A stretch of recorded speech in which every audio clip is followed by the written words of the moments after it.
வணக்கம் எல்லாருக்கும். என்ன சொல்லுவோம்னா, இந்த பழரசம் அருந்துறது எப்படி என்றால், இப்போ பழரசம் அருந்தி கொண்டிருக்க ஒரு 40 வயசு கடந்தாக்கள் நினைப்பிடும் பழரசம் குடிச்சு கொண்டிருக்க எங்களுக்கு வயிற்றுக்குள்ள நோவுது, ஏதோ பிரச்சனை வருது. பழரசத்தை நாங்கள் குடிக்கிறத, அதாவது குடிக்க மது பழக்கத்தை கொஞ்சம் கொஞ்சமாக குறைப்போம் ரெண்டு நினைக்கிறார்களுக்கு தான் இந்த வீடியோ. எப்படி என்றால், இப்போ நீங்கள் குறைக்கிறதால என்ன நடக்க போகுதுன்னா, ஒரே அடியாக விட்டீங்கன்னா உண்மையாகவே உங்களுக்கு வருத்தம் வரும்.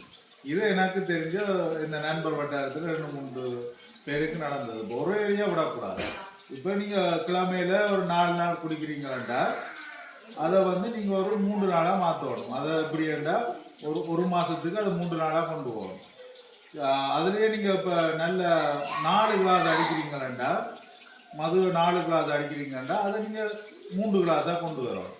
அப்போ அப்படி படிப்படியாக கொண்டு வரைக்க அந்த மது உடம்புல இருக்க லெவலோட ஒரே லெவலாக வரைக்க எங்களுக்கு அந்த வருத்தத்தை வராமல் அப்படியே குறைச்சி கொண்டு போகத்தான் நிற்கும். இப்போ நீங்கள் திடீரென்று விடுறால என்ன நடக்கும், இந்த உடம்பு சிஸ்டம் அந்த ஃபங்க்ஷனாக அந்த ஸ்லோவாகி அதனால இந்த வருத்தங்கள்லாம் பெறுது எனக்கு பெருகும். இப்போ டக்கண்டு நீங்கள் இப்போ விட்டீங்களா இந்த இப்படியான பிரச்சனைகள் இருக்கும். பிறகு வயிற்று குத்துகள் வரும், வயிற்று நோய்கள் வரும்.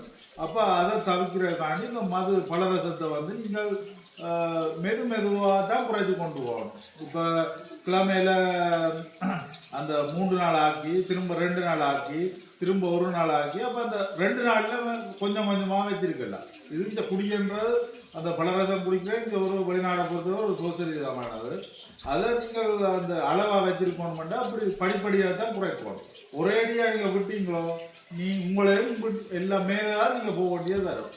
என்ன செய்யறாரு, அதே நேரம் பாருங்க, நீங்கள் சாப்பாடையும் நல்லா தான் சாப்பிடணும். அதாவது இந்த ஓய்வு கூட்டுகள் அது இதுகளை சாப்பிடக்கூடாது. விளம்பு அதுகளை சாப்பிட்டா அது நெஞ்செரிப்புகள், அது பல பிரச்சனை